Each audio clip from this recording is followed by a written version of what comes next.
작년 말부터 제 마음속에 하나님께서 이렇게 설교하라고 좀 감동 주신 주제가 있었습니다. 그것은 우리 기독교란 왜 복음인가?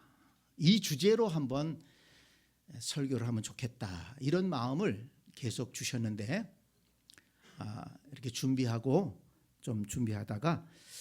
이제 좀 그 주제를 가지고 말씀을 나누려고 합니다. 여러분들이 기독교 신앙을 가지고 또 교회에 나오고 있는데 과연 우리가 믿고 있는 이 기독교 신앙이 왜 복음인가? 성경에는 기독교 신앙을 복음이라고 했어요. 복된 소식이다. 축복된 소식이다. 그래서 이 소식을 놓치면 안 된다는 겁니다. 근데 왜 그런가? 이것에 대한 확신을 우리가 가지고 신앙생활 해야 되지 않겠습니까? 요즘에 이단들 때문에 아주 난리 버거집니다. 얼마나 또 부끄러운지 몰라요. 거기에 기독교란 이름은 붙여가지고 목사라는 이름을 붙여가지고 그렇게 참 온갖 악한 짓들을 행하는, 부끄러운 짓들을 행하는 이런 행태들이 많이 있는데 사실 세상 사람들은 이 교회가 그 교회인지 그 교회가 이 교회인지 잘 모릅니다. 또 저 세종시에 있는 또 새샘교회가 또 엉뚱한, 또 세종시에 있는 새샘교회 목사가 또 엉뚱한 설교를 해가지고 또 그냥 어느 목사님이 당신네 새샘교회는 그 새샘교회가 아니죠? 이렇게 물어보기도 하고, 아무튼 혼잡한 시대에 살고 있습니다. 그래서 우리가 믿는 이 복음이 어떤 복음이며 왜 우리가 믿는 것은 복음인가? 이거 분명히 우리가 알고 신앙생활을 해야겠다는 것입니다. 이것을 알게 되면 우리의 믿음이 더 굳건해질 것이고 우리가 더 신앙생활도 잘하게 될 것입니다. 그리고 신앙생활을 통해서 큰 은혜와 복을 누리게 될 것입니다. 그래서 오늘 첫 번째 시간으로 왜 복음인가? 기독교 신앙이 왜 복음인가? 첫 번째 시간으로 예수 그리스도 왜 복음인가? 예수 그리스도를 왜 믿어야 하는가? 어떤 분이 그러더라고요. 우리가 만약 저 사우디나 중동에서 이란이나 이런 데서 태어났다고 생각해 봅시다. 그러면 10중 8구는 다 마호메트를 믿어야 했을 것입니다. 그렇죠? 그 나라 문화가 그렇고 법이 그렇습니다. 우리가 만약에 태국이나 미얀마 같은 데서 태어났다. 그러면 10중 8구는 불교 신앙을 가졌을 것입니다. 그 나라의 법이 그렇고 문화가 그래요. 그런데 웬 은혜인지 우리는 대한민국에 태어났고 또 대한민국에서도 예수 믿는 가정에 태어났고 또는 예수 믿는 사람들을 만나서 예수 그리스도의 복음을 받아들이고 예수 그리스도를 믿음으로 말미암아 참된 소망 가운데 살게 되었다는 것입니다. 그렇다면 여러분, 우리가 믿는 이 예수 그리스도는 왜 복음인가? 이 사실을 우리가 분명하게 알아야 되지 않겠습니까? 이것이 얼마나 다행스러운 일인가 알아야 되지 않겠습니까? 오늘 그것을 다음 주까지 그것을 좀 알아보려고 합니다. 자, 여러분 질문을 하나 드리겠습니다. 요즘 코로나 시국을 벗어나면서 많은 사람이 여행을 떠나고 있습니다. 그런데 여러분, 여행이 즐거울 수 있는 이유가 무엇인 줄 아십니까? 사람들은 얘기합니다. 여행이 즐겁지요. 그 여행하는 기간 동안 얼마간이라도 일을 좀 내려놓을 수 있지 않습니까? 일에서 해방되잖아요. 그러니 얼마나 즐겁습니까? 또 어떤 사람은 여행 가면 저는 그 경치가 너무 좋아요. 사진 찍고 그 경치를 감상하고 참 좋습니다. 또 어떤 사람은 저는요 여행 가면 먹을 게 많아서 좋아요. 맛집 찾아다니면서 행복합니다. 네, 여러분들은 어느 쪽입니까? 다 맞는 말입니다. 그러나 여러분, 조금 더 생각해 보면 여행이라는 것이 즐거울 수 있는 것은 돌아갈 집이 있다는 사실입니다. 여러분, 여행을 떠났는데, 여행하고 있는데 돌아갈 집이 없다고 생각해 보세요. 그것은 여행이 아니고 방랑입니다. 여행을 마치고 집 문을 열고 들어서면 어떻습니까, 여러분? 마음에 안도감이 생깁니다.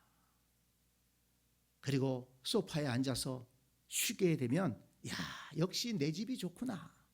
참 아무리 좋은 곳에 가서 잠도 자고 맛있는 것도 먹고 경치도 구경했지만 역시 내 집이 좋구나. 돌아올 집이 있다는 것이 얼마나 감사한 일인지 모릅니다. 해외여행을 해보신 분들은 그런 거 느끼셨을 거예요. 인천공항에 내리기만 해도 공기가 달라요. 마음이 편안해집니다. 그 외국 그 공항에 내리면 아무리 뭐 화려해도요, 어색해요. 어디가 어딘지 잘 모르겠고 불안한 마음도 있습니다. 그런데 인천공항에 딱 내려서 환영합니다. 그 문구를 보면 내 집에 돌아왔어요. 편안합니다. 내 나라, 내 집이 있고. 그래서 사실 여행이 편안하고 즐거울 수 있는 것입니다. 여러분, 돌아갈 집이 없는 사람을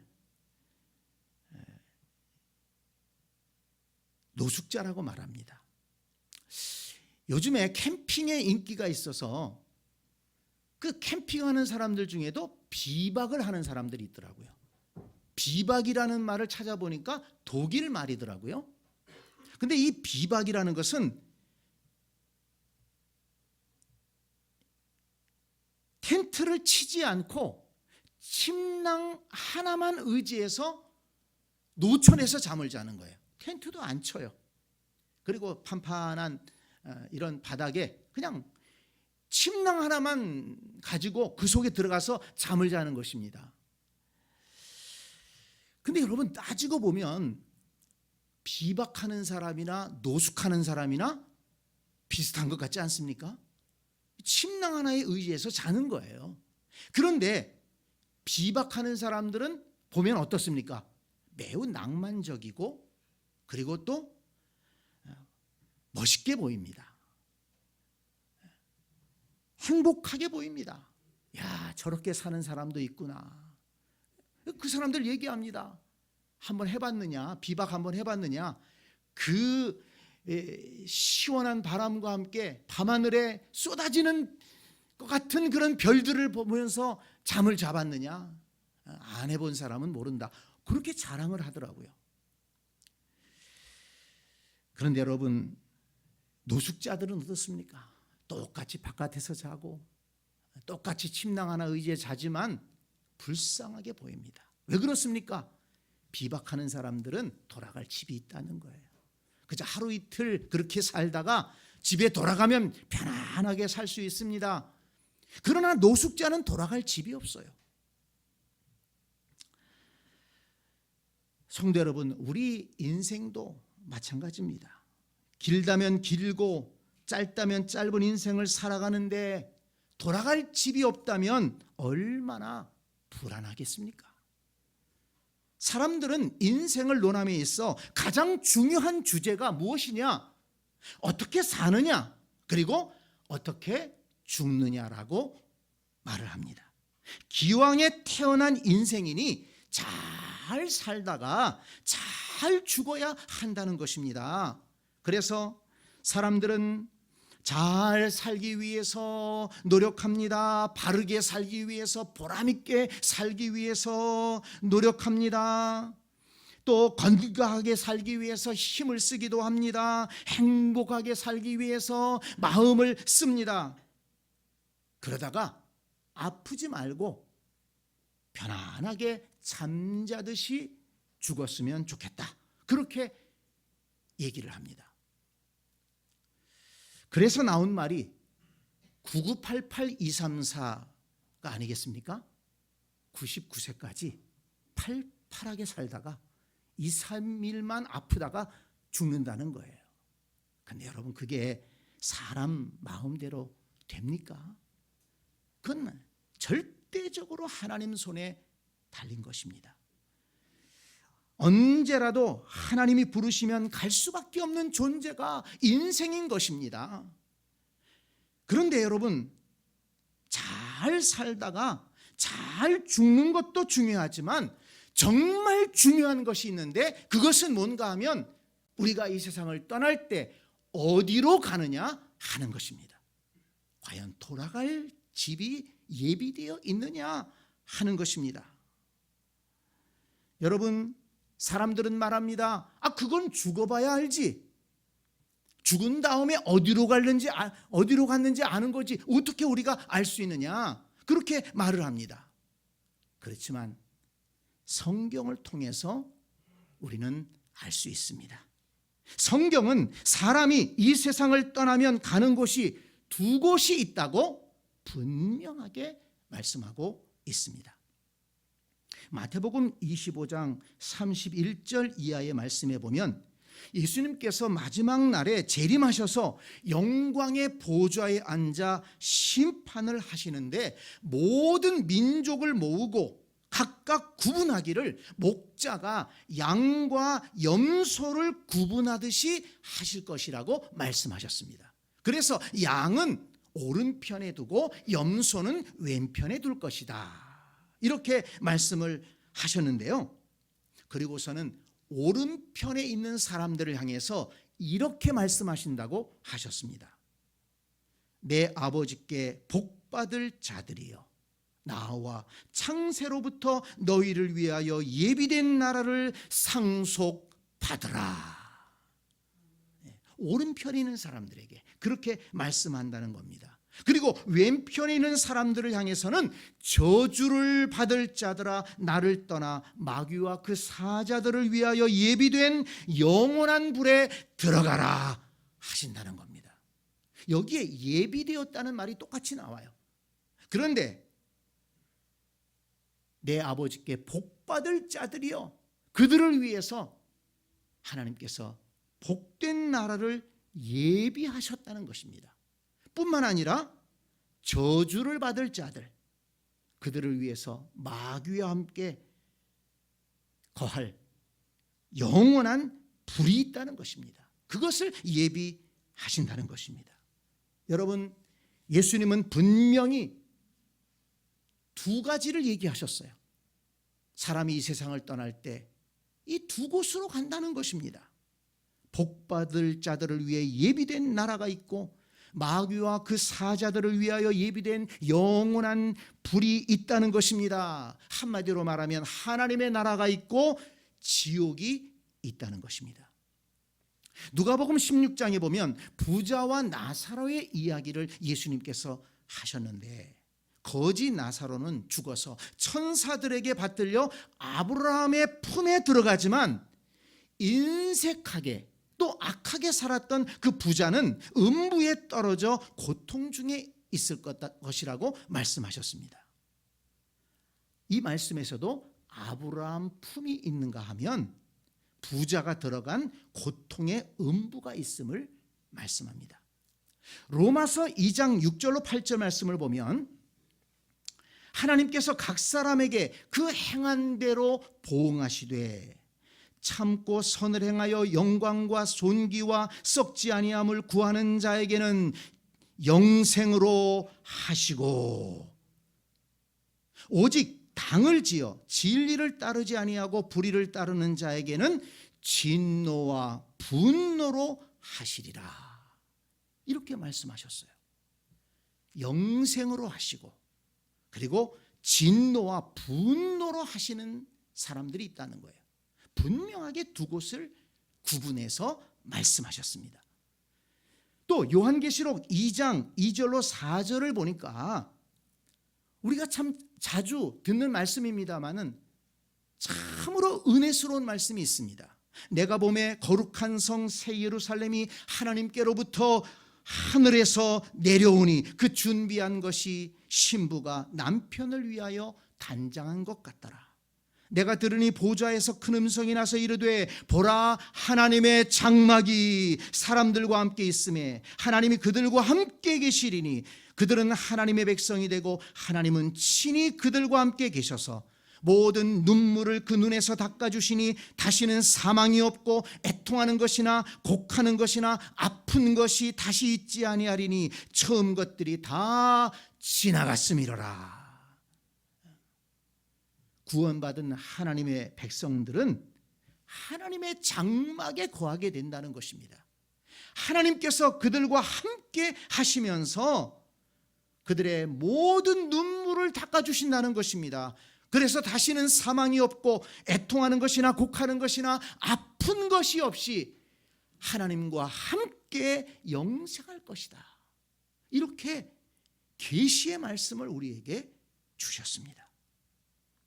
그런데 거기 내려가서 8절 말씀에 보니까 이렇게 또 말씀하고 있습니다. 그러나 두려워하는 자들과 믿지 아니하는 자들과 흉악한 자들과 살인자들과 음행하는 자들과 점술가들과 우상 숭배자들과 거짓말하는 모든 자들은 불과 유황으로 타는 못에 던져지리니 이것이 둘째 사망이라. 불과 유황으로 타는 못이 있다는 거예요. 그것이 둘째 사망이라는 것입니다. 그러니까 사람은 한 번 죽는 게 아니라는 거예요. 이 세상에 살다가 죽지만 또 한 번 죽는 게 있다는 것입니다. 그게 뭡니까? 유황으로 타는 못에 떨어지는 것입니다. 오늘 본문 2절에서도 예수님은 말씀하셨습니다. 내 아버지 집에 거할 곳이 많도다. 예수님은 제자들에게 하나님 아버지 집이 있다고 말씀하시면서 소망을 주신 것입니다. 너희는 마음에 근심하지 말라. 하나님을 믿으니 또 나를 믿으라. 제자들 가운데에도 이런 고민이 있고 근심이 있었던 것 같아요. 그런데 예수님은 내 아버지 집이 있다. 근심하지 말아라. 그렇다면 여러분, 저와 여러분은 이 세상을 떠날 때 어디로 가야 하겠습니까?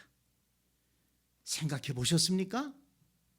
생각해 보시기 바랍니다.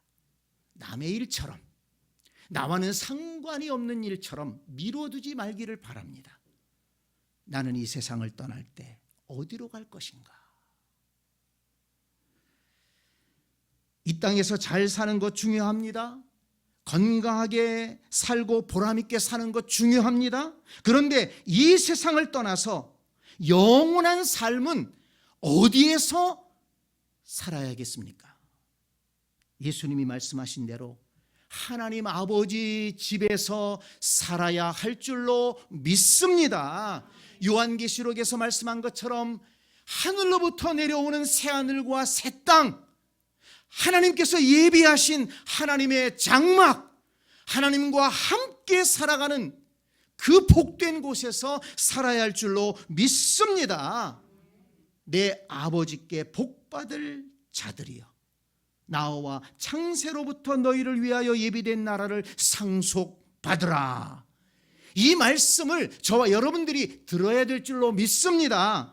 우리 가운데 한 사람도 저주를 받을 자들아, 나를 떠나 마귀와 그 사자들을 위하여 예비된 영원한 불에 들어가라. 이 말을 듣는 사람이 한 사람도 없어야 될 줄로 믿습니다. 그러나 성경을 보면 인간은 하나님 아버지의 집에 들어갈 자격이 없다고 말씀합니다. 걱정이 되죠.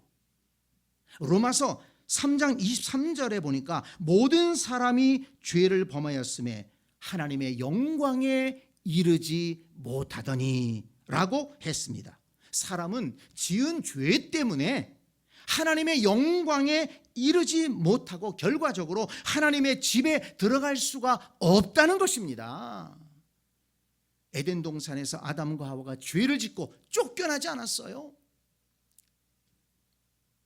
우리가 하나님 앞에 지은 죄 때문에 에덴 동산에서 쫓겨날 수밖에 없다는 거예요. 하나님 아버지의 집에 거할 수 없다는 것입니다. 죄가 그것을 가로막고 있다는 것입니다. 예를 들어 볼까요? 몇 년 전에 우리 노회에서 교역자 수양회를 울릉도에서 한 일이 있습니다. 그런데 울릉도에서 나오기로 한 날 나오지 못하고 하룻밤을 더 보내야 했습니다. 어떤 목사님은 아주 중요한 일정이 잡혀 있다고 발을 동동 굴렀지만 어찌할 수가 없었어요. 바람이 세고 파도가 높아서 배가 운항을 할 수 없다는 것입니다. 그리고 그 다음 날도 만약에 이렇게 바람이 거세고 파도가 거세면 나갈 수 없다는 거예요. 아무리 나오고 싶어도, 아무리 배가 좋아도 파도가 가로막으니 육지로 나올 수가 없습니다. 아무리 돈이 많은 사람도 어쩔 수가 없었습니다. 아무리 힘이 좋은 사람도 어쩔 수가 없었습니다. 아무리 바쁘다고 발버둥을 쳐도 어쩔 수가 없었어요. 파도가 가라앉아야 육지로 나올 수가 있었습니다. 마찬가지입니다. 아무리 세상이 발달했다고 할지라도 죄가 가로막으면 하나님의 집에 들어갈 수 없는 것입니다. 아무리 돈이 많아도, 아무리 권세가 많아도 죄가 가로막고 있기 때문에 하나님의 집에 들어갈 수가 없다는 것입니다. 이사야서 59장 1절을 보니까 이사야 선지자는 당시에 하나님의 은혜가 끊어졌음을 한탄하며 이스라엘 백성들을 향해 이렇게 외쳤습니다. 여호와의 손이 짧아 구원하지 못하심도 아니요 귀가 둔하여 듣지 못하심도 아니라 오직 너희 죄악이 너희와 너희 하나님 사이를 갈라놓았고 너희 죄가 그의 얼굴을 가리어서 너희에게서 듣지 않으시게 함이니라. 파도가 심하니까 그 파도가 육지와 갈라놓았듯이 죄가 하나님과 인간 사이를 갈라놓아서 우리의 기도가 하나님 앞으로 상달되지도 못하고 하나님의 은혜가 우리에게도 임하지 못한다는 것입니다. 우리 사람이 하나님께 나아가는 길을 죄라는 어마어마한 장애물이 가로막았다는 것입니다. 그래서 그 죄의 장애물을 치우지 않는 한 하나님의 은혜를 입을 수도 없고 하나님의 자녀가 될 수도 없고 하나님의 집으로 갈 수도 없다는 것입니다. 그렇다면 여러분, 우리에게 소망이 없는 것일까요? 우리가 어떻게 해야 죄의 장애물을 치우고 하나님 아버지의 집으로 갈 수 있을까요? 오늘 본문 6절은 말씀합니다. 6절에서 예수님은 말씀하셨습니다. 내가 곧 길이요 진리요 생명이니 나로 말미암지 않고는 아버지께로 올 자가 없느니라. 예수님 자신이 하나님 아버지께로 가는 길이라고 말씀하셨습니다. 왜 그렇습니까? 로마서 3장 23절은 말씀합니다. 모든 사람이 죄를 범하였음에 하나님의 영광에 이르지 못하더니. 여기까지 말씀만 보면 소망이 없어요. 그런데 그 다음에 뭐라고 말씀하셨습니까? 그리스도 예수 안에 있는 속량으로 말미암아 하나님의 은혜로 값없이 의롭다 하심을 얻은 자 되었느니라. 아멘. 속량이라는 단어는 속죄라는 단어와 비슷한 의미인데 죄를 지어서 붙잡혀 있는 사람을 대신해서 죄값을 치르고 그 사람을 건져내서 자유하게 한다는 의미가 있습니다. 그리스도 예수 안에 있는 속량으로 말미암아 하나님의 은혜로 값없이 의롭다 하심을 얻은 자 되었느니라. 예수 그리스도께서 십자가에서 고난을 받으시고 죽으심으로 우리가 받아야 할 죄값을 대신 받으셨습니다. 우리가 치러야 할 죄의 값을 대신 치러주셨습니다. 속량해 주셨습니다. 그래서 우리가 의롭게 될 수 있고 하나님의 자녀가 될 수 있고 하나님 아버지의 집으로 갈 수 있는 길이 열렸다는 것을 믿으시기를 바랍니다.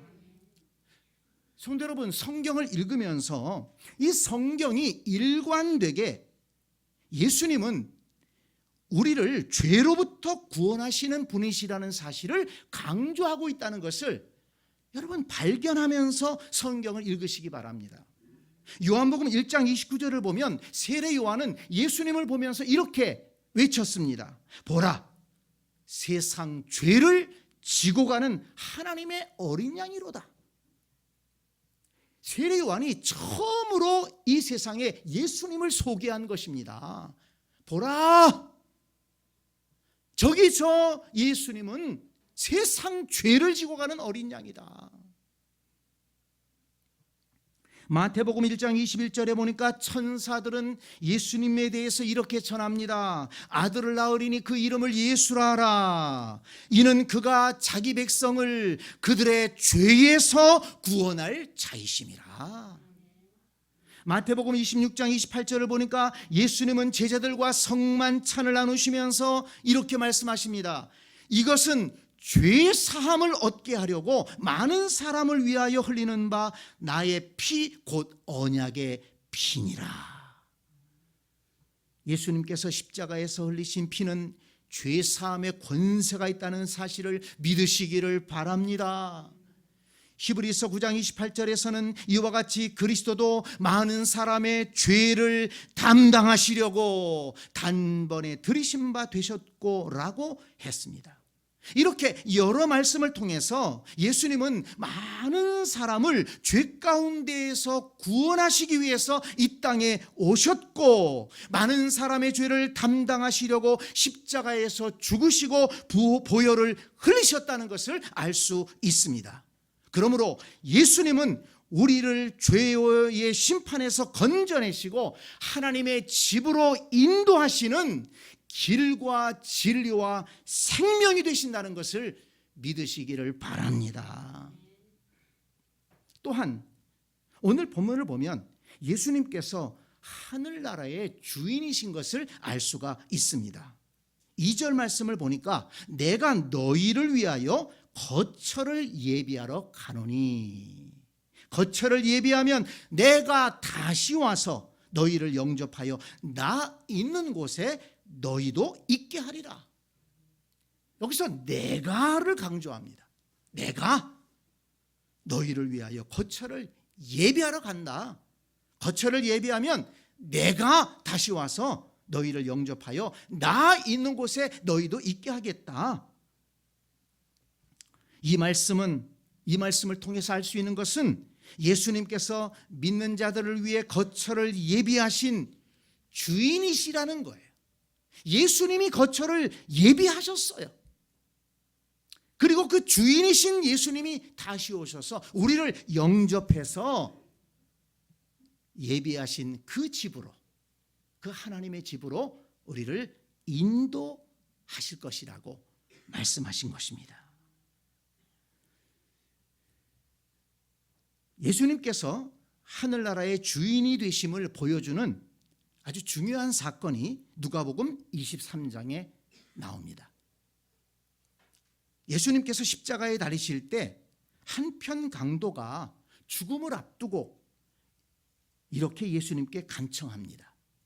예수여, 당신의 나라에 임하실 때 나를 기억하소서. 예수님이 하나님 나라의 주인이시라는 사실을 어떻게 알았는지, 당신의 나라에 임하실 때 나를 기억하소서. 나를 좀 데리고 가세요. 그 나라에, 당신의 나라에 나를 좀 데려가 주세요. 간청한 것입니다. 그런데 더 놀라운 것은 예수님께서 그 강도에게 하신 말씀입니다. 내가 진실로 내게 이르노니 오늘 네가 나와 함께 낙원에 있으리라.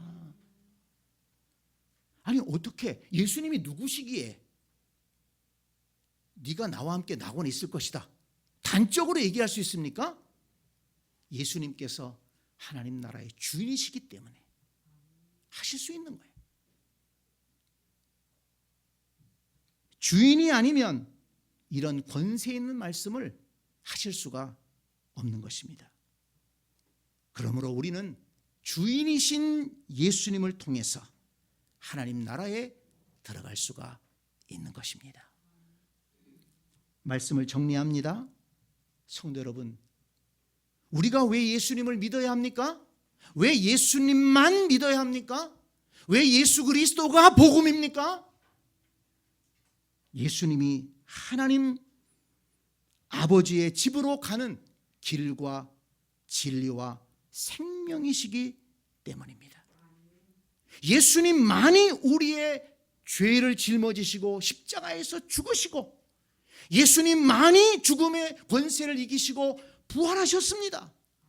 예수님만이 하늘로 승천하셔서 우리를 위해서 거처를 예비하시고 예수님만이 다시 오셔서 우리를 그 나라의 집으로 인도하실 것이기 때문입니다. 다른 이름으로는 구원 얻을 육체가 없다고 말씀하셨습니다. 예수님은 구원받은 하나님의 자녀들을 위해 거처를 예비하신 주인이시기 때문에, 하늘나라의 주인이시기 때문에 예수 그리스도는 길이 되시고 진리가 되시고 생명이 되십니다. 그래서 예수님은 복음인 것입니다. 오늘 본문 3절 말씀을 다시 한번 보시기 바랍니다. 가서 너희를 위하여 거처를 예비하면 내가 다시 와서 너희를 내게로 영접하여 나 있는 곳에 너희도 있게 하리라. 십자가에서 죽으시고 부활하심으로 우리를 속량하시고 승천하신 예수님은 우리를 위해 하늘 처소를 예비하시고 다시 오셔서 영접하시고 예수님이 계시는 곳 하나님 아버지의 집에 있게 하시겠다는 이 약속의 말씀을 믿으시기를 바랍니다. 길과 진리와 생명이 되시는 예수 그리스도를 굳게 붙잡으시기를 바랍니다. 우리 가운데 한 사람도 마귀와 함께 불못에 떨어지는 사람이 없기를 바랍니다. 저와 여러분 모두가 주님께서 하나님의 자녀들을 위해 예비해 놓으신 복되고 영광스러운 나라에 들어갈 수 있게 되기를 간절히 축원합니다. 아멘.